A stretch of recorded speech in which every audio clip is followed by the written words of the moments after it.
तो मैं थोड़ा सा उन दोनों को कंपेयर करता हुआ कुछ आखिरी में कंक्लूड करना चाहूँगा कि वास्तव में हम लोग कहाँ एग्जिस्ट करते हैं इन सब चीज़ों में, और हम कितने अफेक्टेड हैं इन सब चीज़ों से जो हमारे समाज में हमारे इर्द गिर्द हो रही हैं चीज़ें। ठीक है, अब मैं ये भाषा ठीक लग रही है? ठीक है। तो हम बात करेंगे कि अगर कोई देश है, कोई बहुत बड़ा, किसी भी देश को चलाने के लिए हम सब लोगों को मालूम है कि कुछ ना कुछ उसका कॉन्स्टिट्यूशन या उस देश को चलाने के लिए कुछ लॉ या गाइडलाइंस चाहिए होती हैं। तुक्के में नहीं चलती कोई भी चीज़ें, है ना, सिस्टम चाहिए होता है उसको चलाने के लिए। हमारे देश का कॉन्स्टिट्यूशन लिखा गया था 1950 में, और अभी भी हम लोगों ने उसका नामकरण बदला है। हमारा जो इंडियन पिनल कोड था अभी वो हो गया भारतीय न्याय संहिता। और हम ये भी देखते हैं कि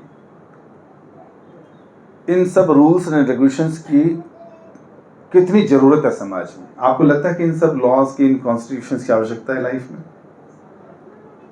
कितने लोगों को लगता है? आधे लोगों को लगता नहीं है? बिल्कुल है जी। और अगर ये लॉज ना हो, सड़क पर ट्रैफिक लाइट ना हो, तो हम लोग आ सकेंगे टाइम से यहाँ पर? लूटपाट हो जाएगा सब, पहले तो निकलने से पहले ही, और बाद की बात होगी। बिल्कुल। तो कहने का मतलब है कि कई बारी हमें लगता है कि लाइफ में जो रूल्स हैं, ये जो नॉर्म्स हैं लाइफ को जीने के, या कॉन्स्टिट्यूशन है, ये मेरी फ्रीडम को क्या करता है? ना, कई लोगों को तो लगता है ये मेरी फ्रीडम को कट कर रहा है। मैं फ्रीली जीना चाहता हूं, लेकिन रेड लाइट मुझे रोक देती है कि नहीं सर? एक बार बड़ी तेजी से व्यक्ति ने गाड़ी चलाई, हर रेड लाइट पे निकाल देता था। कहाँ का था वो? नजफगढ़ का था। तो जब भी रेड लाइट होती धूम निकाल देता था। एक जगह ग्रीन मिली, उसने गाड़ी रोक ली। साथ वाले ने कहा भाई क्या हो गया?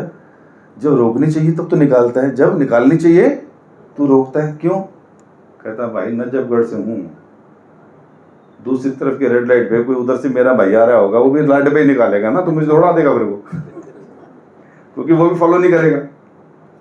तो कई बार हम लोगों को लगता है कि हम लोग जो ये रूल्स हैं ये हमें बांधते हैं, और इसलिए हर कोई चाहता है कि मैं फ्रीली जीऊँ, है ना, और मैं अपने हिसाब से जीऊँ। मुझे किसी रूल्स की, किसी गाइडलाइंस की, किसी कॉन्स्टिट्यूशन की आवश्यकता नहीं, जबकि हमें ये मानना पड़ेगा, क्योंकि हम इस डिपार्टमेंट से हमें पता है कि लॉ कितनी ज़रूरी है। बिना लॉ के तो आदमी डिसिप्लिन ही नहीं रहेगा और सब कुछ खराब हो जाएगा समाज में, कुछ जी नहीं पाएगा ठीक से, खुशियाँ खत्म हो जाएंगी, कियोस मच जाएगा। एनिमल्स की लाइफ में भी हम देखते हैं तो कई बार उधर भी हम लोगों को बड़ा अच्छा डिसिप्लिन दिखाई देता है कि नहीं?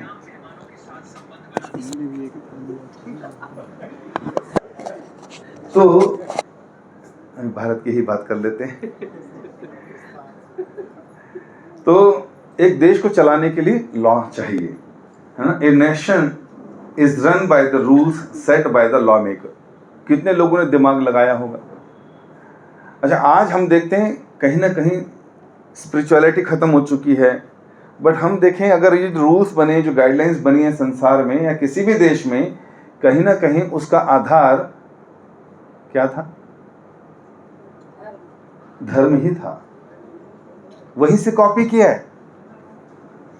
क्यों अच्छे काम करने वाले को रिवॉर्ड और बुरे काम करने वाले को पनिशमेंट? क्योंकि शास्त्रों में शुरू से ऐसा था, इसीलिए स्वर्ग और नर्क की अवधारणा थी। अभी भी है, एग्जिस्ट करते हैं प्लैनेट, लेकिन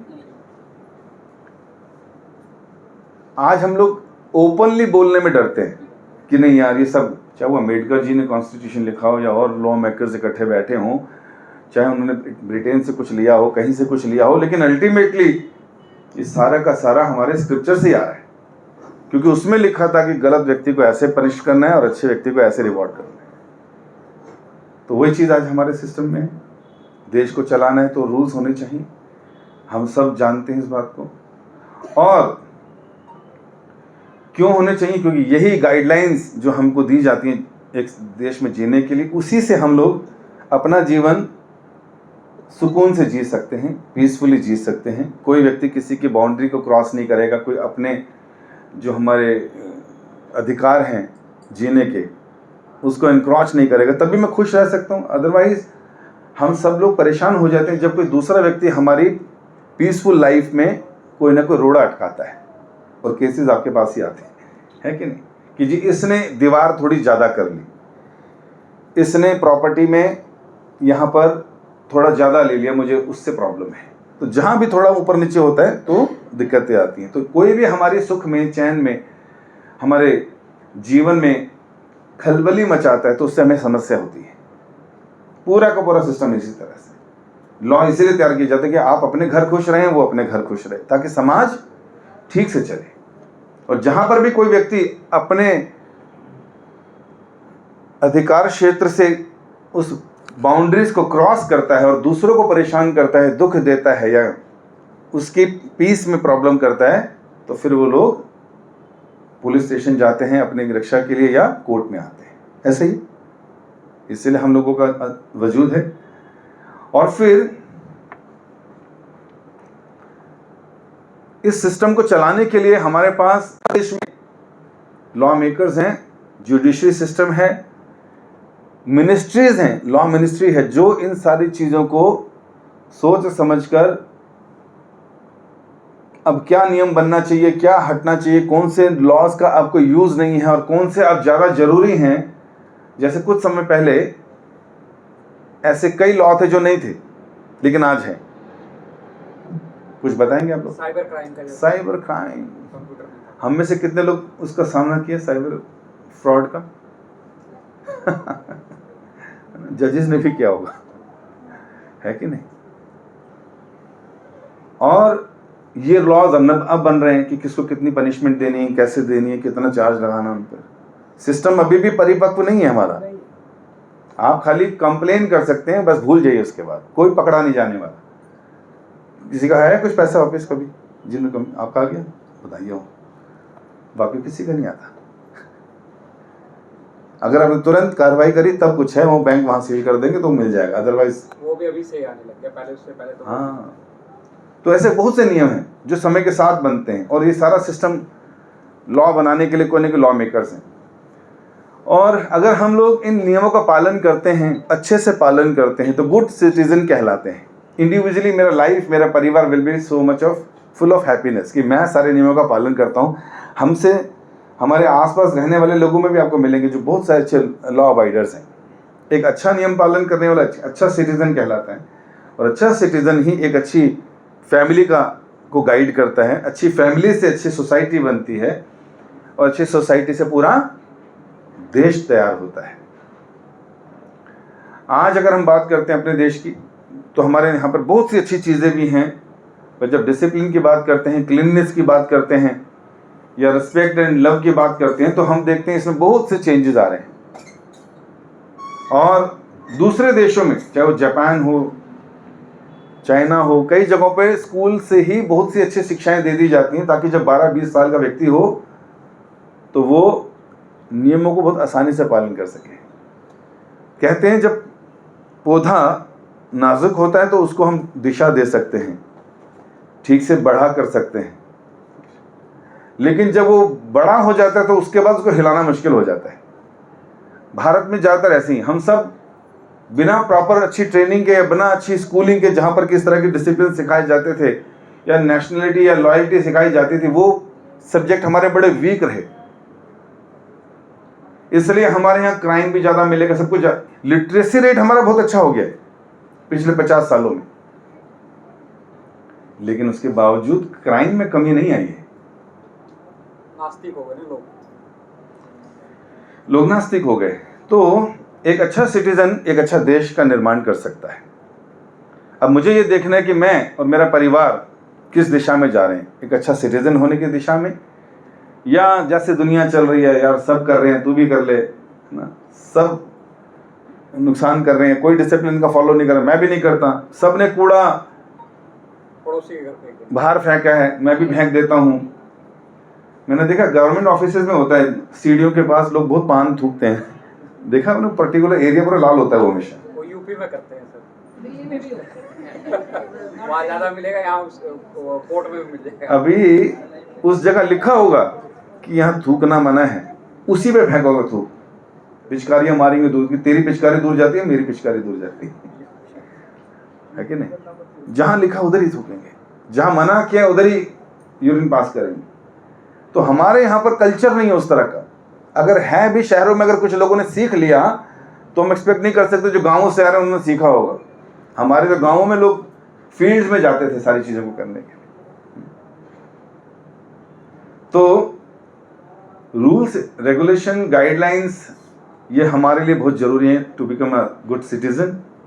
if somebody doesn't follow the rules, want to live whimsically, मेरी मर्जी, मैं चाहे ये करूं, मैं चाहे वो करूं, मुझे कोई रोके नहीं, मुझे कोई टोके नहीं।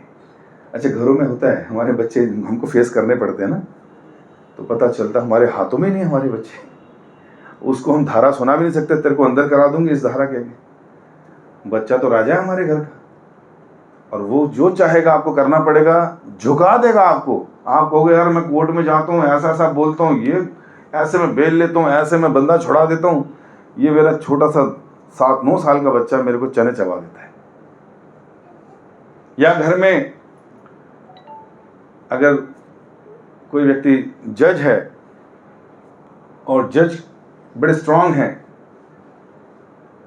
लॉयर्स आर्गुमेंट कर रहे हैं और जजेस बड़े सुंदर ढंग से उनको, कई बार उनके आर्गुमेंट्स को ठीक से नहीं सुनते, या सुन भी लिया तो फिर भी अपनी जजमेंट दे देते कि नहीं जी ऐसे ही है जी, हमने बोल दिया तो ठीक है जी, अब आप जाइए, अब कुछ और कीजिए, लॉक। और पता चलता है घर में पत्नी से बहुत डरते हैं, है ना, उनको भी डराने के लिए कोई है कि नहीं। तो हम देखते हैं कि जब भी जो लॉ हैं वो कहीं ना कहीं हमारे फायदे के लिए हैं, लेकिन अगर उसको हम तोड़ दें, उन नियमों को हम लोग ठीक से पालन नहीं करते और दूसरे की स्वतंत्रता पर, दूसरे के पीसफुल लाइफ में अगर हम लोग इंटरफेयर कर रहे हैं, तो उसका क्या नुकसान होता है फिर? जब हम स्टेट लॉ तोड़ते हैं तो पेनल्टीज होती, एफआईआर होती है कि नहीं, केसेस शुरू हो जाते हैं, पेनल्टी लगती है। और कोर्ट केसेस हम सब जानते हैं। मैं मीडिएशन कोर्स हाई कोर्ट का अटेंड कर रहा था, तो उसमें चंद्रचूड़ सर भी थे और 3-4 और सुप्रीम कोर्ट के जजेस थे, सूर्यकांत भी थे, और हाई कोर्ट के बड़े बड़े जजेस थे। बड़ा अच्छा लगा वहाँ पर बैठकर, बड़ा अच्छा। हमारे इस्कॉन से भी को रिप्रेजेंट कर रहे थे, ब्रज बिहारी प्रभु, मीडिएशन का एक सेमिनार देने आए थे वो भी। बड़ा ताज्जुब हुआ ये सुनकर जब सुप्रीम कोर्ट के जजेस ने कहा कि अगर आज हम नए केसेस लेना बंद कर दें तो जो केसेस हमारे पास पेंडिंग हैं, it will take 400 years to settle down. कितने साल? 4। फिर दूसरे जज जब आए तो उन्होंने कहा sir I want to correct you, it may go more than 500 years to settle down the existing cases we have. ये मैं नहीं बोल रहा, लॉयर नहीं बोल रहे, कौन बोल रहे हैं? कौन से? सुप्रीम कोर्ट के जजेस, जिनका इतना एक्सपीरियंस है। तो इस बात से कह रहे थे कि मीडिएशन में भी जाना चाहिए। अच्छा, मीडिएशन की बात सुनते हैं तो फिर लॉयर्स जो हैं बैकफुट पे आएंगे, अरे यार मीडिएशन में चला गया तो अपना खर्चा पानी कहाँ से आएगा? कितना कंट्राडिक्शन है। अच्छा, लॉयर्स भी बैठे थे वहां पर, हम कैसे जो हैं इस चीज़ को इतना वो कर सकते हैं कि ये आगे आए और हम फिर, ये तो रोजी रोटी है हमारी सर ना। एक लड़की हमारे मंदिर के पीछे रहती थी, उसने लॉ पूरा किया, किसी के साथ शुरू कर दिया उसने अपना इंटर्नशिप। और तो मैंने पूछा कैसा चल रहा है, कहती सर बहुत अच्छा चल रहा है। तो मैंने कहा मतलब अच्छा सेंस, किस सेंस में कह रहे हो? तो उसने कहा आजकल के यंगस्टर्स जो हैं इनके अंदर पेशेंस होते नहीं, तुरंत डाइवोर्स केस फाइल कर देते हैं। फिर जब हमारे पास आते हैं फिर 3-4 हम भी बताते हैं ऐसे भी डाल सकते हो, एक और डाल दो, एक और डाल दो। तो फिर जितनी डेट उतने पैसे। बहुत अच्छा चल रहा है प्रभु जी। तो हमारे यहाँ क्या है कि मेरा सुख दूसरे के दुख पे डिपेंड करता है कि नहीं? कहीं ना कहीं संसार में दुख है तो हम एग्जिस्ट कर रहे हैं, उनकी समस्याएं बड़ी हुई हैं तो हम एग्जिस्ट कर रहे हैं। कहीं सच्चे लोग भी फंसे हुए, उनको बचाने में भी हमारा बहुत बड़ा हाथ होता है। कितने अच्छे ईमानदार लोग फंस जाते हैं कई बार, तो उधर भी तो हम लोग एक बहुत बड़ा रोल अदा कर रहे हैं समाज में। और फिर इम्प्रिजनमेंट तक का रहता है, मेरा काफ़ी आना जाना है तिहाड़ जेल और रोहनी जेल में, आए दिन जाता रहता हूँ, वहाँ सेमिनार लेक्चर ये सब करता हूँ वहाँ पे। और एक मिर्ज़ापुर का केस आया था जिसमें लगभग 107 या 6 लोगों को एक्यूज़ बनाया था, जब वहाँ पर छोटी जाति ऊंची जाति कुछ घर जलाए गए थे। आज से 5-6-7 साल पहले की बात है। कानूनी लॉ के मैडम के पास ही था ये केस। और जब गांव वालों को पता चला ये बहुत सख्त हैं, तो जब उनको 100 लोगों को लाया जाता था कोर्ट में, तो कांप रहे होते थे वो। कुछ लोग तो हाथ छुड़ा के 3 फ्लोर से कूद गया, कोई ऐसे ऐसे भागते थे, कोई वहीं ढेर हो जाते थे। मतलब इतनी बुरी स्थिति थी। तो मुझे मैम ने कहा कि प्रभु जी आप जाओ जरा, आप थोड़ी सी मदद करो कि उस जहाँ पर ये सारे रह रहे हैं ना तिहाड़ में, तो वहाँ थोड़ा कुछ सेमिनार लेक्चर कुछ इनको शांत करिए, थोड़ा सा इनको बताएं कुछ। मैम आगे आ जाइए। तो इस तरह से फिर मैं लगातार 6 दिन गया, मैंने सेमिनार किया, उनको कर्मा का रिएक्शन और ये सारी चीज़ें बताई, और भाग्य पे छोड़ा कई चीज़ों को। तो बड़ा कुछ समझने के बाद फिर वो फेस कर पाए उस सिस्टम को, और उसमें से लगे 90-95 छूट गए थे। जो मेन थे उन लोगों को थोड़ा सा दंड हुआ। तो ये हमारा आजकल का सिस्टम कि हम लोग अगर कोई गलत करता है, कुछ करता है, तो हम उसको पनिशमेंट दिलाते हैं, और किसी का कुछ गलत हुआ तो उसको बचाते हैं। ये तो सर अनादिकाल से है, अनादिकाल से चला। तो वैदिक टाइम पर भी होता था, वैदिक समय में भी आ रहा था मैं। तो वैदिक टाइम में भी जो राजा लोग होते थे वो इतने कैपेबल, इतने शार्प, इतने नॉलेजेबल और इतने डिवोशनल होते थे कि जब राजा बैठता था जस्टिस करने के लिए, तो जो सामने से लोग आते थे अपनी बात रखते थे, उसको एकदम सुनकर समझकर उस परिस्थिति को जांच कर उनके जो डिसीजंस होते थे वो बहुत सारी छोटी छोटी चीज़ों पे, फिजिकल चीज़ों को देखकर नहीं होते थे, वो उसके पीछे सिद्धांत देखते थे। प्रिंसिपल क्या है इसके पीछे, इस व्यक्ति ने ऐसा क्यों कहा और कहाँ कहा और किस बेसिस पर कहा। तो ऐसी चीज़ों पे ऐसे डिसीजन देते थे जिससे लोग उसको स्वीकार करते थे। और राजा जब कोई बात बोलता था तो राजा को लोग इसलिए भी सुनते थे, एक तो दंड का प्रॉब्लम होता था कि राजा की बात ना सुने तो दंड मिलेगा, और क्राइम भी इतने नहीं होते थे क्योंकि राजा खुद धर्म का पालन करने वाला होता था, उसकी खुद की साधना अच्छी होती थी, उसकी खुद की डिवोशनल जो है स्ट्रेंथ बहुत अच्छी होती थी, जिसके बेसिस पर वो ऐसे डिसीजन दिया करते थे। आप लोगों को मुश्किल से पता होगा, बट फिर मैं एक अंग्रेजी गवर्नमेंट जब थी, हमारा देश जब गुलाम था, उस समय इंग्लिश गवर्नमेंट में सबसे ऊंची पोस्ट हुआ करती थी ये जुडिशरी की, लेकिन किसी हिंदू के पास नहीं होती थी जनरली, बहुत मुश्किल से देते थे हिंदू सेंस जो इंडियन सिटीजन। लेकिन केदारनाथ नाम के एक व्यक्ति थे जो डिस्ट्रिक्ट मजिस्ट्रेट रहे गवर्नमेंट में, इंग्लिश गवर्नमेंट में। वरना आपने देखा फिल्मों में दिखाते हैं वाइट कलर के बाल पहने हुए जजेस भी अब फॉरेन नहीं होते थे, लेकिन बंगाल में केदारनाथ नाम के थे भक्त, और वो थे जज, और उनकी इतना स्पिरिचुअल स्ट्रेंथ था उनके अंदर कि लोग कांपते थे उनके आगे, और झूठ व्यक्ति तुरंत पकड़ लेते थे और ऐसे डिसीजंस देते थे सेम डे उसी टाइम। और इंग्लिश गवर्नमेंट पे बहुत विश्वास करती थी केदारनाथ दत्त पे, और जब भी कुछ ऐसा केस आता था उन्हीं को देती थी। उनके घर के बाहर से इंग्लिश गवर्नमेंट ने रेलगाड़ी की पटरी बनवाई कोर्ट तक जाने के लिए। वो रोज सुबह 10 बजे बैठते थे उस पर, वो ट्रेन को छोड़ती थी कोर्ट, फिर 3 घंटे काम करके फिर अपने लंच में वापस आते थे, फिर कुछ अपना लिखा पढ़ा खाया, और उसके बाद फिर वापस कोर्ट गए, फिर 3 घंटे बैठे और फिर वहां जजमेंट देना शुरू किया। तो उनका नाम बहुत है। तो जिसके पास आध्यात्मिक शक्ति है वो व्यक्ति बहुत अच्छे से इन सब चीज़ों को करता था, डिसीजन मेकिंग में करता था। फिर उसी टाइम जस्टिस हो जाता था, है ना। और कई बारी तो एक महाभारत में कथा आती है कि किसी ने किसी युवती को देखा लकड़ी की, उसको जोड़ा, एक ने, दूसरे ने उसके अंदर कुछ ऐसी चीज़ें डाली, तीसरे ने उसके अंदर प्राण डाले, है ना, ऐसा कुछ कथा आती है। किसी ने कपड़े दिए, फिर चारों ने कहा जी मैं शादी करूंगा क्योंकि मैंने इसको करा है। तो युधिष्ठिर के पास आते हैं तो युधिष्ठिर बोलते नहीं, जिसने प्राण डाले उसकी ज़्यादा वो बनती है। तो इस तरह के डिसीजन लिया करते थे राजा लोग। एक कहावत सुनी होगी आपने, ऐसे भी जजेस होते थे जब राजा अगर परिपक्व नहीं है और स्पिरिचुअल स्ट्रेंथ नहीं रखते, तो आपने सुना होगा टके शेर भाजी टका शेर खाजा। सुना है आप लोगों ने? कैसे थी कथा, मालूम है किसी को? अंधेर नगरी चौपट राजा, टके शेर भाजी टके शेर खाजा। तो इसका क्या मतलब था कि एक राजा थे, उस राज्य में एक बार एक गुरुजी और उनका शिष्य जाते हैं और देखते हैं कि यहाँ पर मार्केट में टका शेर भाजी और टका शेर खाजा, जो महंगी चीज़ है वो भी 1 टके की है और जो खाजा है वो भी 1 टके का है, भाजी। तो बड़े हैरान हुए।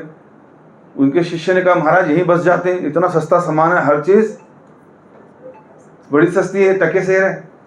तो जी उन्होंने खूब माल खाया, खाना शुरू करा।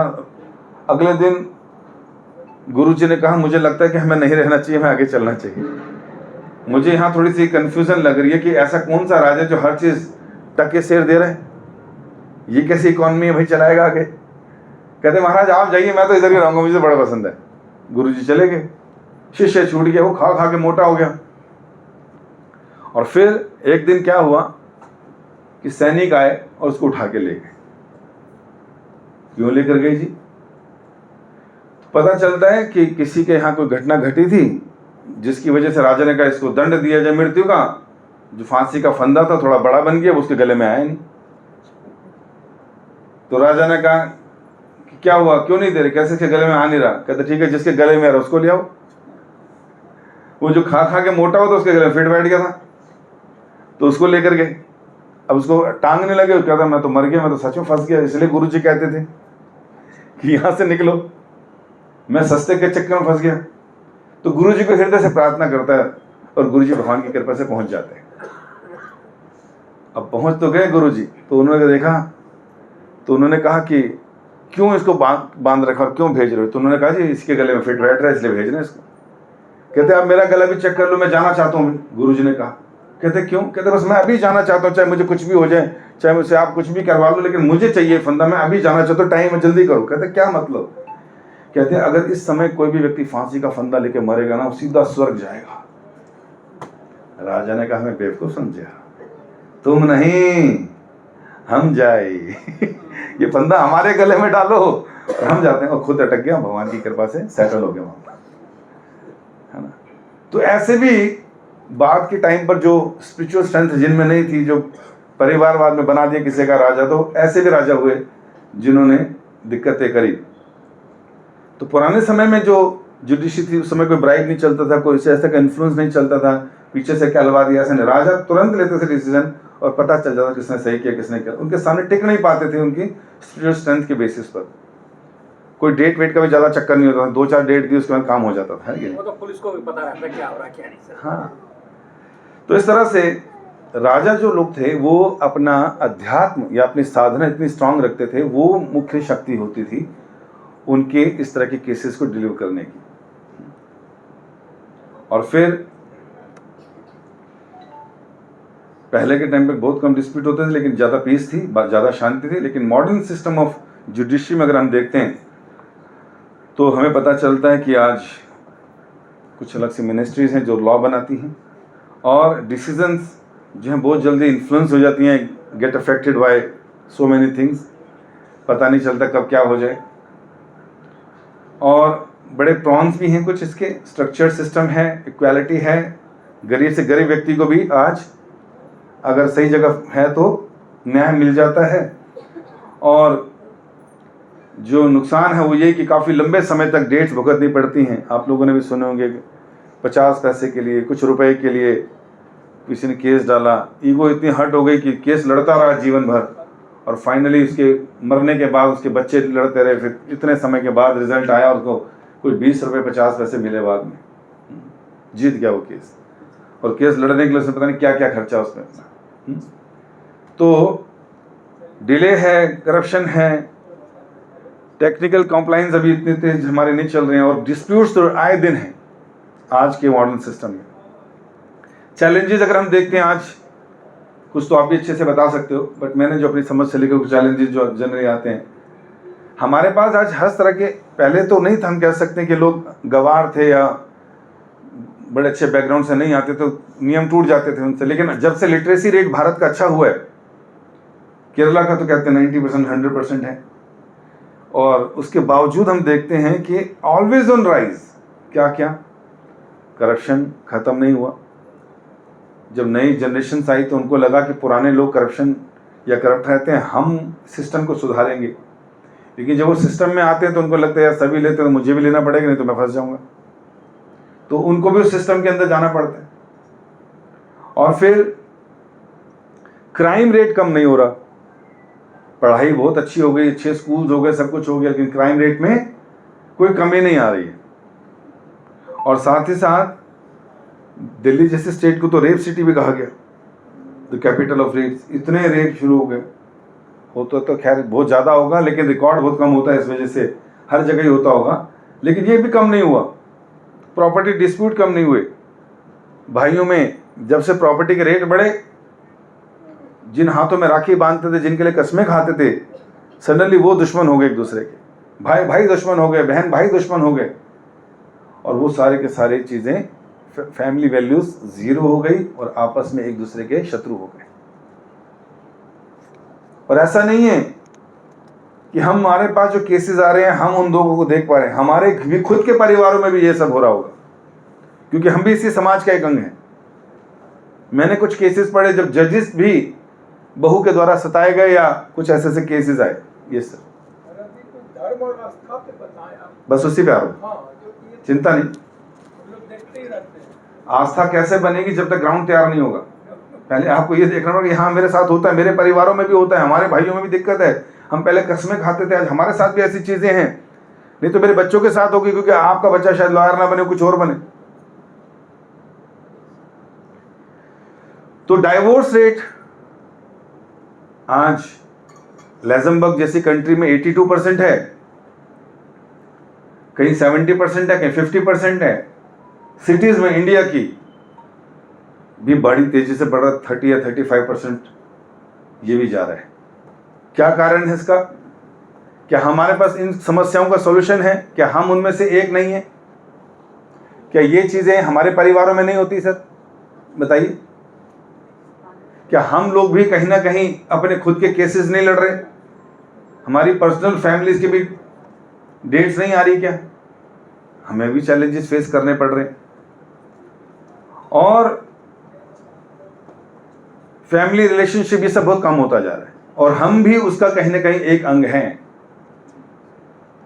तो ये सब चैलेंजेस मुझे भी फेस करने हैं लाइफ में। मेरी क्या तैयारी है, अपने बच्चों को मैं क्या शिक्षा देने वाला हूं, या क्या शिक्षा देकर जाऊंगा जिससे कि उसको इन समस्याओं में कोई दिक्कत ना हो।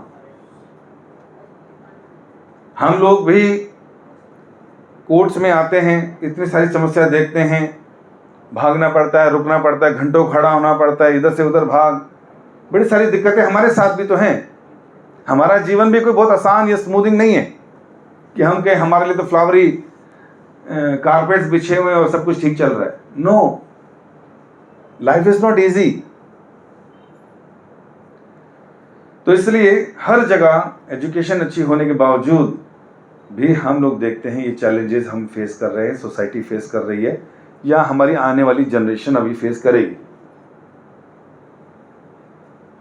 दूसरे के दुख हो सकता है मेरे लिए कमाई का एक साधन हो, लेकिन फिर भी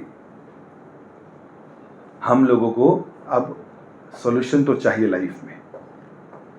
जिस तरह से देश को चलाने के लिए कॉन्स्टिट्यूशन की जरूरत है, इलेक्ट्रॉनिक गैजेट्स लेकर आते हैं, उसको चलाने के लिए मैनुअल की जरूरत है।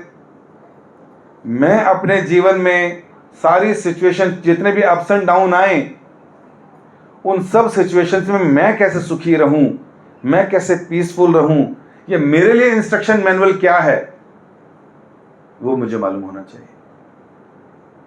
हम यहां पर किताबें और फाइल लेके खूब चलते हैं और हर बात पर लोगों को लॉ दिखाते फिरते हैं,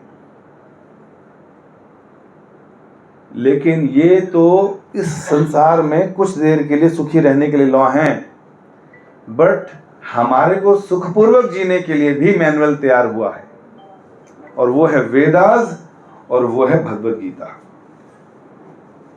हम में से कितने लोगों ने भगवत गीता पढ़ी है? Very good. कईयों के घर में पढ़ी होगी लेकिन वैसे नहीं पढ़ी होगी। तो भगवत गीता को एक बार नहीं, हमें 10 बार पढ़ना पड़ेगा, क्योंकि भगवत गीता है ह्यूमन बीइंग्स के लिए manual of life. You name the problem, solution is there. आप किसी भी समस्या का नाम लीजिए और भगवत गीता से सॉल्यूशन मिल जाएगा। कुछ तो ऐसे पढ़ते हैं जैसे लाल कपड़े में लपेटी है तो पढ़ना है क्योंकि पढ़ना है, मैं हिंदू हूं इसलिए पढ़ना है, क्योंकि ड्यूटी है पढ़ना है, माथे पे लगाई चलो जी टीका लगाया हरि बोल। एक पढ़ना होता है कि मैं श्लोक को पढ़ता हूं, उसकी ट्रांसलेशन को पढ़ता हूं, उसमें दिए गए परपट को पढ़ता हूं और फिर अपनी इंटेलिजेंस यूज करता हूं ताकि मैं ये समझ सकूं कि ये श्लोक मेरे जीवन में कहाँ अप्लाई होगा। मेरे बच्चे इस समय इस समस्या से जूझ रहे हैं, उनके लिए ये श्लोक कहाँ अप्लाई होगा। तो जब तक मैं भगवत गीता में परफेक्शन नहीं लाऊंगा, मैनुअल ऑफ लाइफ नहीं पढ़ूंगा, तो मैं अपनी लाइफ ठीक से जी नहीं सकता। इसका मतलब क्या होगा कि आपने महंगी मशीन खरीद ली और मैनुअल नहीं पढ़ा और वैसे ही उंगलियाबाजी कर रहे हो और वो खराब हो जाएगी। उसी तरह लाइफ जी रहे हैं without reading Bhagavad Gita, manual of life, तो हमारे जीवन में जितनी भी ट्रबुलेशंस आएंगी, इट इज बिकॉज कि I never read Bhagavad Gita. If I read Bhagavad Gita, still I don't follow Bhagavad Gita, क्योंकि उसमें मैंने टाइम नहीं दिया। अब विश्वास नहीं करेंगे, भगवत गीता में आज सबसे ज्यादा जो झगड़े होते हैं, चाहे हमारे भी हो रहे हो या हमारे क्लाइंट्स के भी हो रहे हो, वो झगड़ा ज्यादातर होता है मिसकम्युनिकेशन की वजह से। गुस्सा वहीं से चढ़ता है। जब गुस्सा चढ़ता है, फ्रस्ट्रेशन होती है और हम हाथ उठा देते हैं, गाली दे देते हैं या कोई बड़ा हथियार लेकर कुछ कर देते हैं। क्यों? क्योंकि कम्युनिकेशन ठीक नहीं किया, ठीक से नहीं किया। भगवत गीता में इसका सॉल्यूशन है, how to communicate, austerity of speech. भगवान कह रहे हैं गीता में, क्या बता रहे हैं कि बोलना कैसे चाहिए, किसी से कम्युनिकेट कैसे करना चाहिए। अगर इसको कोई अपने दिमाग में बिठा ले, हमेशा याद रखे, उसके झगड़े खत्म।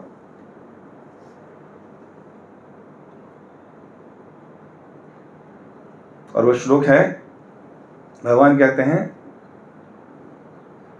उस श्लोक में कि हमें अपनी वाणी को अनुद्वेगम करम वाक्यम सत्यम प्रिय हितम चयत। 7 मिनट को थोड़ा सा सुनने से क्या कह रहे हैं? अनुद्वेगम करम वाक्यम सत्यम प्रिय हितम चयत। अगर किसी को कुछ कम्युनिकेट करना है तो उसके 4 फैक्टर्स हैं, कैसे करना चाहिए सिखा रहे हैं भगवान। कह रहे हैं अनुद्वेगम करम वाक्यम, ऐसे वाक्य बोलो जिससे सामने वाला प्रवोक ना हो। हम कैसे बोलते हैं? हम तो जानबूझकर ऐसे शब्दों का प्रयोग करते हैं कि उसके दिल पर घाव लगे, ऐसी बात बोल दूं। और जब किसी के दिल पे घाव लगेगा फिर कुछ वो भी बोलेगा, फिर वो भी ऐसा बोलेगा मिर्च मसाला लगाकर जो आपके दिल को छेद कर दे। होता है, घरों में आता है, ऐसा होता है। तो भगवान कह रहे हैं कि अनुद्वेगम करम, ऐसे वाक्य बोलो जिससे सामने वाला प्रवोक ना हो। दूसरा कह रहे हैं सत्यम, लेकिन बोलना सच है। अब आप कहोगे सच भी बोलना है और कड़वा भी लगे, कैसे हो सकता है? सच भी बोलना है। और फिर कई लोग होते हैं, यार मैं मुंह फटूं जी, मैं तो मुंह पे बोल देता हूं सच, मैं नहीं देखता कोई सीनियर है कोई जूनियर है, बाहर है अंदर है, प्राइवेटली है ओपनली, मैं सच को रखता हूं जी बस। ऐसे सच्चे लोग भी मिलेंगे आपको, लेकिन ऐसे सच्चे लोग से बहुत लोग परेशान होंगे, यार इस कहीं भी बोल देता है। बोलना सच ही है, ऐसे बोलना है कि सामने वाला प्रवोक ना हो। और कह रहे हैं प्रिय हितम चयत, और इस तरह से बोलना है उसको ये रियलाइज कराना सामने वाले को कि मैं जो ये बोल रहा हूं उससे आपका हित होगा। उसको फील होना चाहिए कि you are my well wisher, not competitor, या आप मुझे परेशान करने के लिए नहीं बोल रहे हो, मेरी मदद करने के लिए बोल रहे हो। ठीक है, 3 चीज समझ आई आपको कि अगर हम लोग अपनी वाणी का प्रयोग करें किसी के साथ बात करते हुए और इन 3 चीजों का ध्यान रखें, एक सत्य बोलेंगे, दूसरा इस तरह से बोलेंगे कि उसका उसमें हित हो, और तीसरा इस तरह के प्रवोक ना हो जाए। ठीक है, अगर हम ये 3 चीजों का ध्यान रखेंगे, क्या लगता है झगड़ा होगा? फिर नहीं होगा। तो ये भगवान गीता में सिखा रहे हैं। और क्या सिखा रहे हैं भगवान? भगवान कह रहे हैं गुस्सा कैसे आता है? सारा का सारा कलेश गुस्से का तो है। आप में से कितने लोग गुस्सा आता है? सबको ही आता है गुस्सा। अब मुझे बताइए, अगर मैं गुस्सा करता हूं, ये मेरा कंट्रोल नहीं है मेरे गुस्से पर, चाहे घर पर या बच्चों पर या मैं कलीग्स पे, इक्वल्स पे कहीं भी निकाल लूं, लेकिन गुस्सा है, गाड़ी लगते लगते बचती है, तो आप देखते हैं पूरा रोड जाम होता है और 2 लोग बाहर निकल के टाई सूट पैंट में क्या बात कर रहे होते हैं, संस्कृत में गाली नहीं दे रहे होते वो है ना, पूरा का पूरा सिस्टम।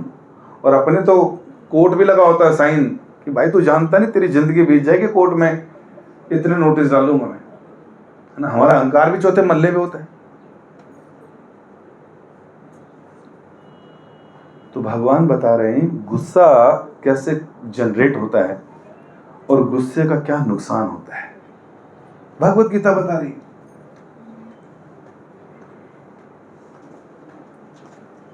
क्यों पढ़नी चाहिए भगवत गीता में, ये बताना चाह रहा हूं। क्यों, किस तरह से पढ़नी चाहिए, उसमें क्या क्या दिया है हमारे लिए। Thank you.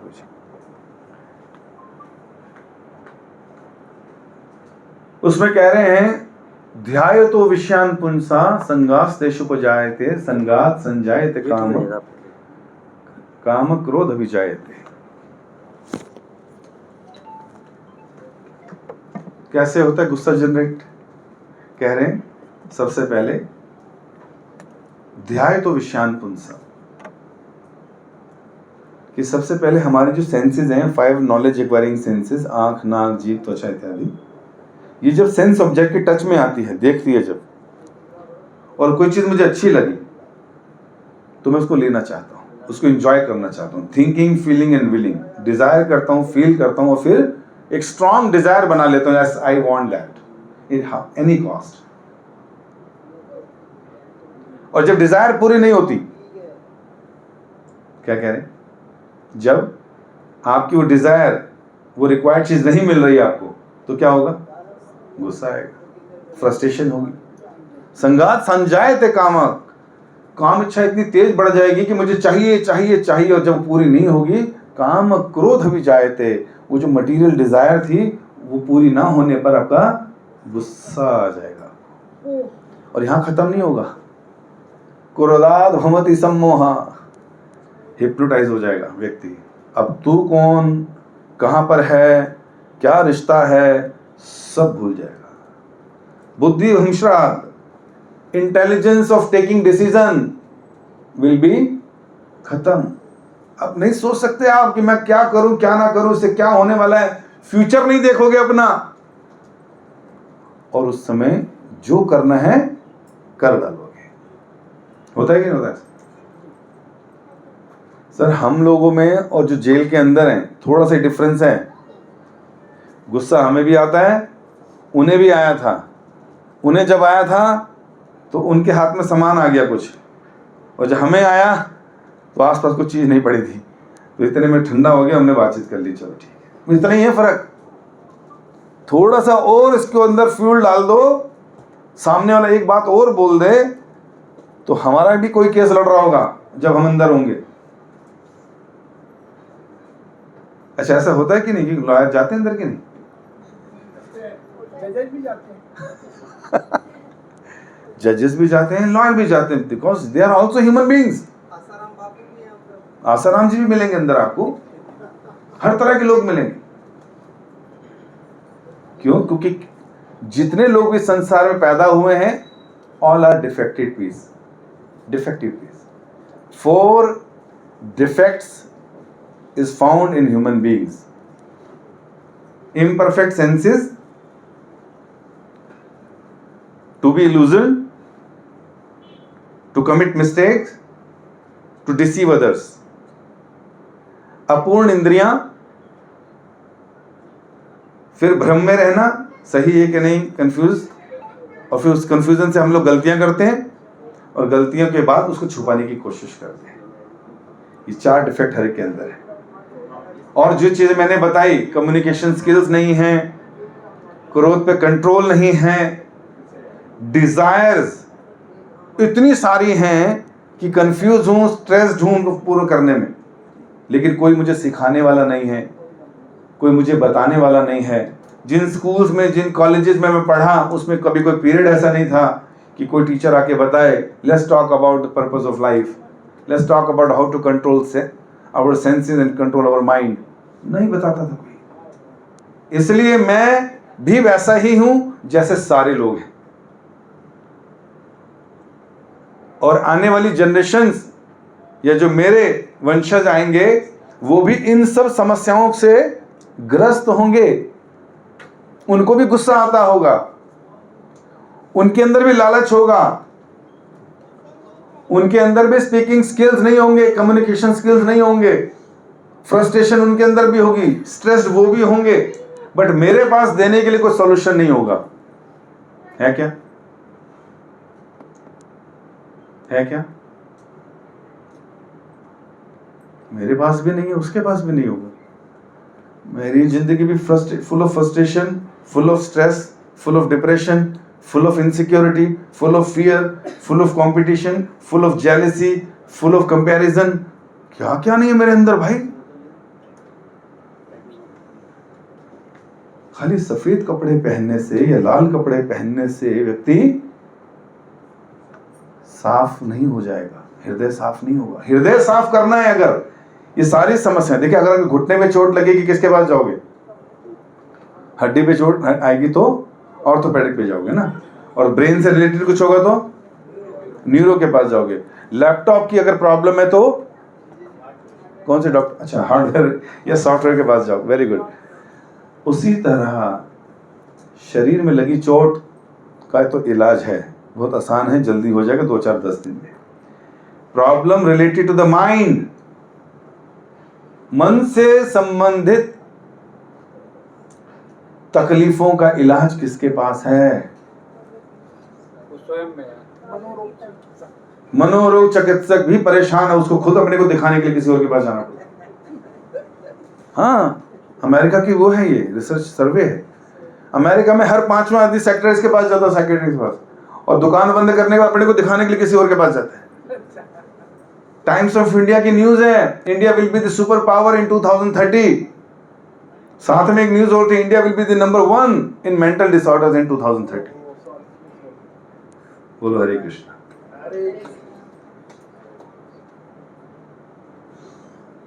तो शरीर की चोट का इलाज है आसानी से, लेकिन मन की चोट का, मन की समस्याओं का इलाज 8 से 10 तो मैंने बता दी, कुछ और किसी को दिमाग में आ रही? और ये सारी मन की समस्याएं किसी को आराम से जीने देती हैं? स्ट्रेस में कोई अच्छा रह सकता है? डिप्रेशन में, इनसिक्योर होगा लाइफ में, over thinking, fear, anxiety, anger, unlimited desires, competition, comparison, jealousy. अरे इनके साथ जी रहे हैं हम, और फिर मैं क्या सोच रहा हूं, मैं क्या हो जाऊं? सुखी हो जाऊं. इनके साथ कैसे सुखी रह सकता व्यक्ति? इतनी समस्याएं चल रही है अंदर. अमिताभ बच्चन ने बोला, श्लोक नहीं बोला, फिल्म का डायलॉग है, आज मेरे पास बंगला है, गाड़ी है, मोटर है, कार है, मां भी है, लेकिन क्या नहीं है? आज हर व्यक्ति, धनी से धनी व्यक्ति आखिर में यही बोलता ना, मेरे पास बंगला, गाड़ी, मोटर, कार सब है, एक चीज नहीं है सर, शांति नहीं है. हमारा मंदिर है पंजाबी बाग में, 2200 गज की कोठियां हैं लोगों पे, 100 करोड़ का गरीब आदमी वहां पे, क्योंकि कोठी 100 करोड़ की है. उनसे जब हम बात करते हैं जो उनके पास धन है, 3,000 करोड़ का बिजनेस चल रहा है, 18,000 करोड़ का बिजनेस चल रहा है, जब बात होती है तो क्या होता है पता है? कहते हैं आज तो भगवान का दिया सब कुछ है लेकिन मन की शांति नहीं है प्रभु जी, मन की शांति नहीं है। और भगवत गीता पढ़ना मतलब शांति से शुरुआत है और आनंद पे समाप्ति है। और उस किताब को लाइब्रेरी सर का हमारे उस किताब को हम लोगों ने एक धार्मिक बुक समझकर अलमारी में रख दिया, लाल कपड़े सर पे लिए। हमारे पास सॉल्यूशन नहीं है सर, हम बैठे हैं यहाँ पर, मन की समस्याओं का सॉल्यूशन नहीं है हमारे पास। शरीर तो फिर भी इधर उधर डॉक्टर पे जाके रिपेयर करा लेंगे हम, लेकिन जो चीज मेरे पास नहीं है मैं अपनी आने वाली जनरेशन को कैसे दे सकता हूं?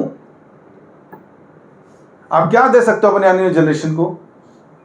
मैं बताता हूं, इतना कमाऊंगा आने वाली 7 पीढ़ी को दे के जाऊंगा, बैठ के खाएंगे सर, बैठने के लिए ना बैठ कर खाएंगे। हम यही तो चाहते हैं ना, अच्छे अभिभावक होने के नाते कि अपने पीढ़ियों को ऐसा दे जाएं। अब मुझे बताइए, स्कूल्स में वैल्यू एजुकेशन नहीं है प्रॉपर, गीता बच्चों ने पढ़ी नहीं है ना, मैंने अपने जीवन में उतारी उसको, और मैं पैसा दे के चला गया। ये ठीक वैसे ही है जैसे एक बंदर के हाथ में 2 धारी तलवार, सामने मारेगा या अपने मारेगा। पूत कपूत क्या धन संचय, और पूत सपूत, क्या धन संचय। तो क्यों धन संचय? भाई अगर सपूत होगा तो अपना खा पी कमा लेगा, और कपूत होगा, उड़ा देगा। कपूत को आपने 4 प्रॉपर्टियां बता दी, बेटा देख एक 3 BHK यहाँ था, 2 BHK इधर भी है, 3 प्लॉट है तेरे नाम पर, ये आधा किलो सोना दे के जा रहा हूँ, और ये बड़ा बंगला तेरा, और ये सब FDयां और म्यूचुअल फंड और ये सब तेरा, इतना दे रहा हूँ बेटा। और अब बेटा मुझे बताइए, जिसके पास पैसा हो सरसों का साग खाएगा सर? क्या खाएगा? वो टंगड़ियां तोड़ेगा जानवरों की, वो क्या नहीं खाएगा। ये तो बिना वैसे भी खाते हैं टंगड़ी तो। मैं कह रहा हूं पैसा आने पे खाता, सबसे पहले व्यक्ति की नीड पूरी हो जाए उसके बाद वो शुरू करता है। सर वो सीधा चलना नहीं जाएगा, कि सीधा तो सारे चलते हैं, हम तो गिर पड़ के चलेंगे, मतलब ड्रिंक करेंगे। और फीमेल्स कह रही है तुम्हारा ही हक थोड़ी है गिरने का, इक्वालिटी, तुम्हारी लीवर क्यों खराब हो? हमारे लिए हाँ, हम साथ रहेंगे, हम बराबर हैं।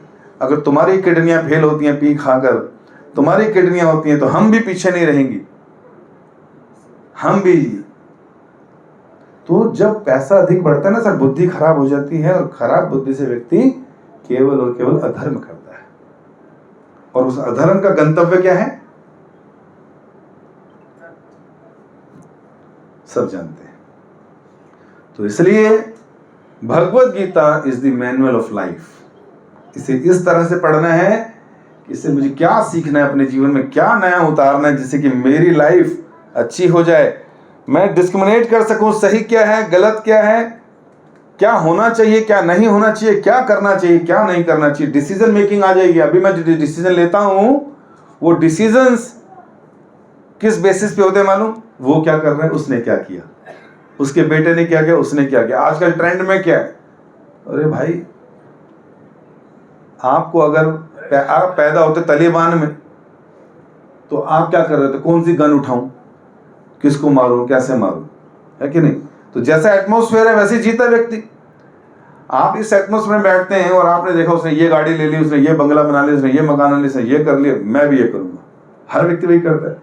तो जब हम लोग भगवत गीता जैसे ग्रंथों को पढ़ेंगे तो लाइफ में ऐसे डिसीजन लेंगे जिससे मेरी आत्मा का भला हो, मेरे मन का जो सॉल्यूशन नहीं मिल रहा समस्याओं का वो मिले, और वो चीज मैं अपने बच्चों को देकर जाऊं ताकि कल को मेरे बच्चे मेरे पे प्राउड करें कि मेरे पापा मुझे वो देकर गए, आध्यात्मिक ज्ञान, वो धन देकर गए जिससे मेरी लाइफ सुगम हो गई, सरल हो गई और अच्छी हो गई। आजकल बच्चों को समझ ही कम आता है, क्योंकि पिताजी लोगों ने नहीं सीखा शुरू में, उन्होंने अप्लाई नहीं किया, उन्होंने वातावरण नहीं तैयार किया।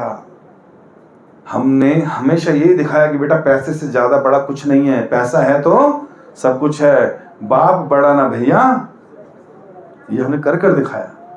इसलिए सारी जनरेशन पैसे के पीछे भाग रही है, लेकिन सुखी कोई नहीं है, शांत कोई नहीं है, पीसफुल कोई नहीं है। इसलिए भगवत गीता का ज्ञान इतना जरूरी है। लेकिन भगवत गीता को भी कई लोगों ने गलत किया, बोलता है संस्कृत में, संस्कृत को जानता नहीं। ठीक बात, विद्यालय में भी खत्म हो गया। ठीक बात। तो जहां पर संस्कृत है उसके नीचे अनुवाद है, उसके नीचे उनको समझाने के पर्पस से आज मैम ने अपने बर्थडे के उपलक्ष्य में आपसे गिफ्ट लेने की जगह आपको भगवत गीता देने का सोचा है। तालियां बजाएंगे।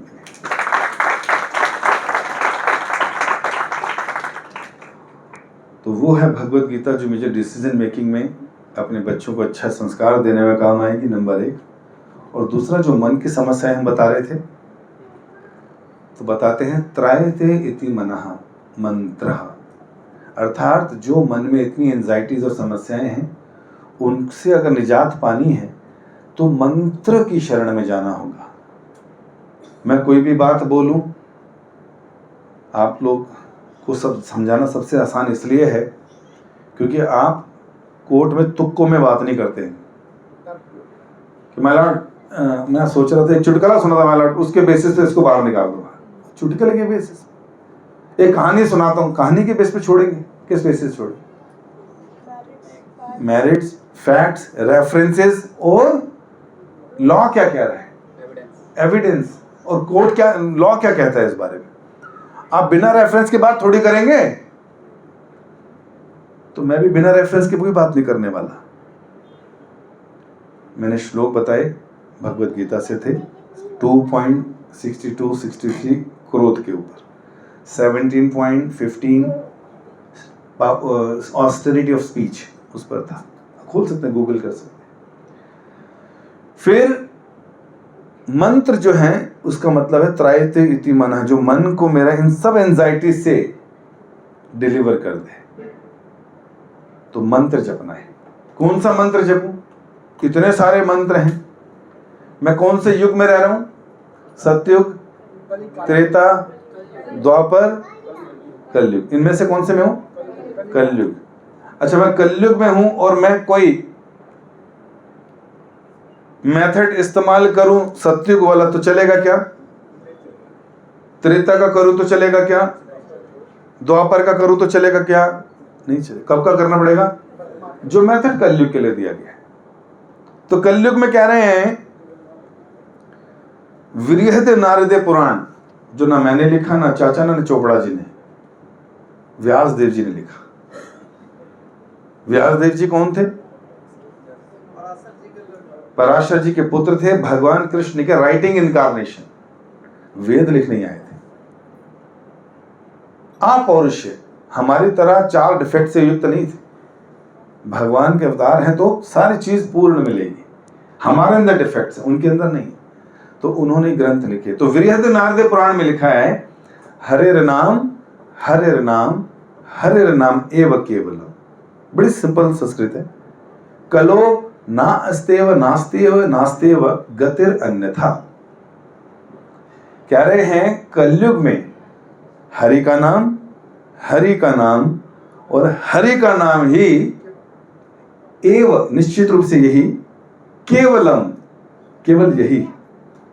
कलो मतलब कलयुग, नास्तेव नास्तियव नास्तियव, कोई दूसरा रास्ता नहीं है, नहीं है, नहीं है। 3 बार बोला सर। अच्छा, 3 की वैल्यू आप अच्छे से जानते हैं। ऑर्डर ऑर्डर ऑर्डर, इसका मतलब क्या है भाई? फाइनल है ये। तलाक तलाक तलाक, है ना, फाइनल है। 3 बार बोलते हैं तो चीज फाइनल होती है। कबूल कबूल कबूल, है ना, 3 बार बुलवाते हैं। तो यहां विरहते नारदे पुराण कह रहा है, 3 बार फोर्स कर रहा है हरि के नाम पर कि कौन सा नाम हमारा उद्धार करेगा कलयुग में? हरि का नाम, हरि का नाम, हरि का नाम। और 3 बार ये भी बोला नास्तेव नास्तेव, इसके अलावा कोई रास्ता नहीं, कोई रास्ता नहीं, कोई रास्ता नहीं। किन लोगों के लिए? कलयुग के लोग। कौन है कलयुग के लोग? कुछ लोग इधर उधर देख रहे हैं। हम ही हैं, हम सब कलयुग के लोग हैं। तो किसे वो नाम जप करना है? हमें करना है। अगर हम चाहते हैं कि मेरा मन, वो जो 15 समस्याएं गिनाई हमने गिनी अभी, एंजाइटी, डिप्रेशन, फियर, इनसिक्योरिटी, इन सब चीजों से बाहर निकलना चाहते हैं तो मंत्रा मेडिटेशन करना होगा। कैसे होगा वो? 24 घंटे हमारे पास एक दिन में। जैसे हम लोग कहते हैं ना कि पेप्सोडेंट करो, 24 घंटे कीटाणु से लड़ता रहता है, ऐसे ही भगवान के नाम की घुट्टी अगर सुबह सुबह लगा ली तो पूरा दिन आप एनर्जेटिक रहेंगे, पूरा दिन कृष्ण कॉन्शियस रहेंगे। तो क्या मंत्र है वो? अब मैं मंत्र बोलूंगा आपको कि कहां से बोल रहे, तो इस्कॉन वालों का मंत्र है कि नहीं? तो रेफरेंस फिर चाहिए होगा, कोर्ट वाले लोग बैठे हैं। तो 108 उपनिषद हैं, उसमें एक उपनिषद है कली संतरण उपनिषद। कली मतलब कलयुग का, कली संतरण उपनिषद है। उसमें 5वां और 6ठा श्लोक है। पहले में क्या होता है, नारद जी व्यास देव जी उसके ब्रह्मा जी के पास जाते हैं और उनको कहते हैं कि मैंने देखा, अच्छा ये लोग क्या करते हैं ना, जो साधु संत होते थे ये पिछला भी जान लेते थे, प्रेजेंट भी और फ्यूचर भी, त्रिकालदर्शी। उन्होंने देखा कलयुग के लोग आयु कम होगी, मेंटली डिस्टर्ब रहेंगे हर समय, भाग्य भी मंद होगा। तो जब उन्होंने देख लिया तो उन्होंने कहा कि इसका रास्ता क्या है फिर इनके लोगों का, इनका उद्धार किससे होगा? तो नारद जी ने ब्रह्मा जी से पूछा। तो ब्रह्मा जी ने कहा आपका इस प्रश्न में कलयुग के लोगों के तारने का आसान तरीका है, मैं बता देता हूं। तो क्या बोला? हरे कृष्ण कृष्ण कृष्ण हरे हरे, हरे राम राम राम हरे हरे। 5वां श्लोक। 6ठे श्लोक में क्या कह रहे हैं? इति षोडशकम नाम कली कल्मष नाशनम नातः परोतरोपाय सर्ववेदेषु दृश्यते। क्या कहा? ये जो 16 शब्दों का मैंने मंत्र बताया, इति षोडशकम, षोडशक मतलब 16, नाम कली कल्मष नाशनम, कलयुग के कलमशों का नाश कर देगा। वो कलमश नाम हमने गिन ली, क्या कहते हैं? कलमश मन के। नातः परोत्तरो उपाय, इससे बढ़कर कोई उपाय नहीं है। सर्व वेदेषु दृश्यते, मैंने सारे वेदों में देख लिया, बोले भी खुद ही ने और देख भी लिया। और फाइनली नारद जी को बता रहे हैं कलयुग के लोगों के मन की समस्याओं का समाधान। क्या वो? 16 शब्दों का हरे कृष्ण महामंत्र। ठीक है, मेरे श्लोक नहीं है, इस्कॉन वालों के नहीं है, किसके हैं? पूछना चाह रहा हूँ, ये जो आप बता रहे हो जो है जी, क्या आपके इस्कॉन वाले समाधि तक पहुंच गए? समाधि तक? हाँ, जो जैसे ये आप बोल रहे हो मंत्र पढ़ेंगे, जी, अंतःकरण की जब शुद्धि होगी जी, तभी तो हम समाधि तक जाएंगे। जो है हमारा मुख्य लक्ष्य ही वही है, जी, समाधि, जी, मनुष्य का। जी। तो मैं ये कहना चाह रहा था, जैसे कि आप समाधि, दूसरा क्वेश्चन ये था, जब पहले मैं एक आंसर दूं। पतंजलि ऋषि जो व्यास जी की बात कर रहे हो, वही पूछ रहा हूँ मैं। आपके इसमें दो कॉन्ट्राडिक्टरी है। आपने बताया कि जो भगवान जो है भविष्य का भी जानता है, भगवान हाँ जानता है, भविष्य जो है जी, वर्तमान भूत भविष्य दोनों देख लेते हैं। जी, तो इस संसार के अंदर जो है काफी लोग क्राइम करते हैं, वो क्यों करते हैं, क्यों नहीं रोकते? ठीक है, तो पहले का आंसर दे दूं। पहले हाँ बताइए। पहले आपने कहा समाधि, कि इस्कॉन के लोग कितने समाधि में चले गए। एक पतंजलि जी का नाम लिया आपने, योग विद्या है, योग दर्शन है, योग दर्शन जो है उसमें 8 स्टेजेस होती हैं।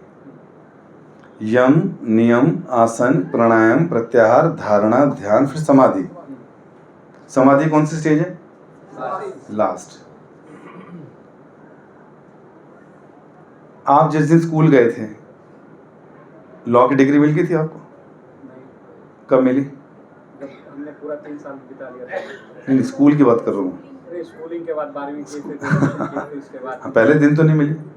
समझ पा रहे हैं बात कि अगर मैंने माला पकड़ ली डजंट मीन कि समाधि आज मिल जाएगी। It will take time, there is a process to follow. पूरा सुन लीजिए। उसी तरह पहले तो योग की वो समाधि 8वीं स्टेज है। हमने योग का तो तरीका ही नहीं बताया आपको। हमने तो बताया कि योग साधना तो सत्युग की वो थी, कृते यद ध्याय तो विष्णु त्रेतायाम यजतुमुखे द्वापरे परिचर्यायाम कलो तद हरि कीर्तनात्, ये भागवतम का श्लोक है।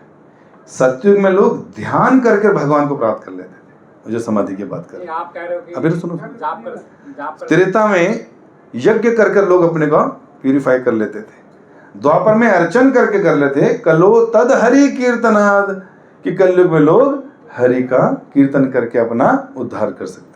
सांख्य दर्शन में ये लिखा है यज्ञ करोगे तो आपको अगला जन्म अच्छा मिलेगा, ना कि आपको मुक्ति मिलेगी। मुक्ति के लिए योग दर्शन में अभी क्या है ना, अष्टांग आपने योग करना पड़ेगा। कहीं सुना, कुछ पढ़ा, आज मेरे आप पास है सर, मैं दिखा दूंगा।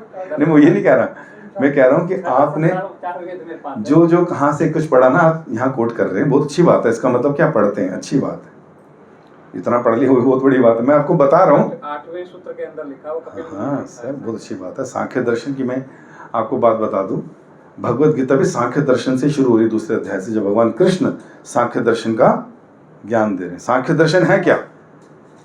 Analytical study of cosmic manifestation. ये संसार किन तत्वों से बना, उसको गिनना सांख्य दर्शन है। जैसे मुख्य 5 तत्व हैं पहले, कौन कौन से? भूमि, जल, अग्नि, वायु, आकाश। उसके बाद फॉर्मेशन ऑफ बॉडीज, शरीर बनते हैं, उसमें 5 इंद्रियां हैं, ज्ञान इंद्रियां, 5 उनके विषय हैं, और 5 कर्मेंद्रियां, 20 हो गए। उसके बाद मन, बुद्धि, अहंकार, उसके बाद प्रकृति के 3 गुण और समय, और उसके बाद इस बने हुए शरीर के अंदर आत्मा। सांख्य दर्शन ये है, पूरे संसार के रॉ मटेरियल को काउंट करना, गिनना, समझना, और फिर ये पता लगाना कि मैं तो इनसे अलग हूं। ये है सांख्य दर्शन। इसलिए ज्ञानी लोग फंसते नहीं संसार में, कहते भाई हम तो अलग ही रहेंगे, कर्म करेंगे तो बंधन में फंस जाएंगे। तो स्वाध्याय भी तो लिखा हुआ है अष्टांग योग के अंदर, स्वाध्याय करोगे तभी तो जाओगे। सर मैं कह तो रहा हूँ ना, आपने क्या करा है, आपने काफी चीजें पढ़ ली हैं। बता रहा हूँ आपको, वो ऋषि की आप काट नहीं कर सकते ना, जो ऋषियों ने लिखा हुआ है। मैं ये तो ऋषियों की तो समाधि तक पहुंच चुके हैं ना, आप लेके काट कर रहे हो, इसलिए मैं कह रहा हूँ। ठीक है ना। नहीं नहीं, आप अच्छा बता रहे हैं, लेकिन आप क्या बता रहे हैं ना, आपने जो जो पढ़ा वो सारा आज यहीं उगल रहे हैं। मैं उसको सिस्टम के साथ बता रहा हूँ कि कौन सी चीज कब चाहिए होती है। अब आप अच्छा आया, पापा मैंने लॉ पढ़ लिया, क्या पढ़ लिया? कहते उस किताब में ये लिखा था, उसमें ये लिखा था। और लॉ ये नहीं है भाई, 4 किताबें पढ़कर या 4 किताब में से 4 पन्ने पढ़ना लॉ नहीं है। लॉ क्या है कि आपको पहले 12वीं क्रॉस करनी है, उसके बाद लॉ में एडमिशन लेना है, फिर उसके सारे लॉ के वो सीखने समझने, उसके इंटर्नशिप करनी है, फिर तो प्रैक्टिस करने आएगा। तो बड़ी अच्छी बात है कि आप चीजें पढ़ रहे हैं, लेकिन मैं बताना चाह रहा हूँ कि पढ़ना क्या चाहिए। 4 वेद पढ़ लो जीवन भर, कहीं के कहीं निकल जाओगे। भगवान कृष्ण ने गीता में बोल दिया, वेदेश्च सर्वम अहमेव वेद्यम्। भाई 4 वेद पढ़ने के बाद जो कंक्लूजन है वो ये कि मैं परम भगवान हूं, ये समझ लो। और अगर यही नहीं समझा तो वेद पढ़ने का भी कोई फायदा नहीं हुआ। भाई केस करना, कोर्ट में आना, लॉ करना, पढ़ना, ये तो भौतिक है। आप भौतिक से और आध्यात्मिक को क्यों जोड़ रहे हैं, ये बताइए। क्योंकि हम सब भौतिक हैं। भौतिक आध्यात्मिक समझाने के लिए, चीज तो अंदर ही दिखाई दे ना, ये तो बाहर की चीज हमें दिखा रही है। आध्यात्मिक को समझने के लिए हमें भौतिक एग्जाम्पल देने पड़ते हैं, क्योंकि हमारी स्थिति अभी भौतिक वाली है। मैं आपको ऊपर ऊपर की बात करूंगा, आपको कहते हो ऊपर वालों ने कर रहा था, माला भी वही कर ले, मैं क्यों करूं? समाधि भी वही कर ले, फिर मैं क्यों करूं? मैं तो अपना यहाँ आऊंगा, अपना काम खाऊंगा। तो इसलिए रेफरेंसेस इसलिए दिए जा रहे हैं ताकि हम लोग अल्टीमेटली ये समझ सके कि हमें करना क्या है। तो 2 चीजें करनी है। आप बताएं महाराज जी, उसके बाद फिर हम लोग की होगी बात, आपको हाँ, तो 2 चीजें मुख्यतः करनी है। एक, लाइफ में डिसीजन मेकिंग आनी चाहिए। वो कैसे आएगी? जब हम गीता का अध्ययन अच्छे से करेंगे। दूसरा, मन पर नियंत्रण, क्योंकि मन से ही मैं दुखी, परेशान, सब कुछ होता हूं। और मंत्र जपने से त्रायते इति मनः, मन को तार देगा जो एंजाइटीज इत्यादि है, वो मंत्र जपना। और वो कौन सा मंत्र बताया ब्रह्मा जी ने? किसको बताया था? नारद जी को। नारद जी ने किसके लिए पूछा था? कलयुग। कौन है कलयुग के लोग? तो किसको जपना है?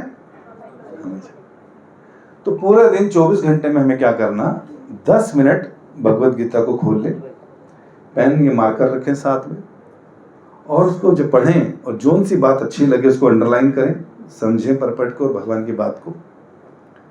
और दूसरा, जब मंत्र जप करें 10 मिनट करें, बोलना है और सुनना है। हरे कृष्ण कृष्ण कृष्ण हरे हरे, हरे राम राम राम हरे हरे। ये 16 शब्द हैं। इसको रिपीट करना है बार बार, हल्का सा बोलते हुए ध्यान से सुनते हो। तो जब मंत्र के शब्दों पर ध्यान लगाएंगे तो हमारा शुद्धिकरण बहुत तेजी से होगा। इसके बेनिफिट कितने हैं वो मैं अगर बताना शुरू करूँगा तो मोटा मोटा है कि जितने सिंस आज तक हुए हैं वो धीरे धीरे सब खत्म हो जाते हैं। नाम जपते ही मन पवित्र हो जाता है। डिजायर्स जो हमें तंग करती हैं बार बार, वो पीसफुल और काम हो जाती हैं, रुक जाती हैं। और फिर मन से सारी जो समस्याएं जो मैंने गिनी थी वो सब धीरे धीरे खत्म होने लग जाती हैं। तो ये हम अपने जीवन में भी उतारें और अपने बच्चों को भी दें। आपने आज तक अपने बच्चों की बहुत सारी इच्छाएं पूरी की हैं, कितनी करी है कि नहीं करी? अब आप उनसे बर्थडे का गिफ्ट या अपने जीवन की एक इच्छा उससे भी बोल दो कि भाई आज तक तेरे को मैंने लिखाया पढ़ाया सब कुछ कराया, तू मेरी एक इच्छा पूरी कर ले। क्या पापा क्या करना है? टाइम नहीं आवा, नहीं बेटा ये कर दे। क्या 10 मिनट गीता पढ़ ले और एक माला नाम भगवान के नाम की जप कर ले। ये 2 गिफ्ट मांग लेना जिंदगी में, तो उससे क्या होगा? किसका फायदा होगा जी? बच्चों का फायदा होगा। पैसा वैसा तो आ ही जाएगा उसके पास, छोड़ के जाना सब कुछ आपको दे देंगे उसको, लेकिन अगर संस्कार नहीं दिए तो वो पैसा उसका नुकसान करेगा। ठीक है, तो आपसे प्रार्थना। Thank you so very much. कोई प्रश्न या जिज्ञासा तो पूछ सकते हैं।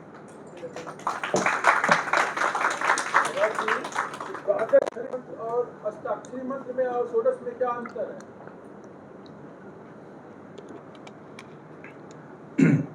कई तरह के मंत्र हैं और उन मंत्रों के अलग अलग फल भी होते हैं और उनका पर्पस भी अलग अलग होता है। जो ये षोडशक मंत्र बताया ये कलित संत्र है, कलयुग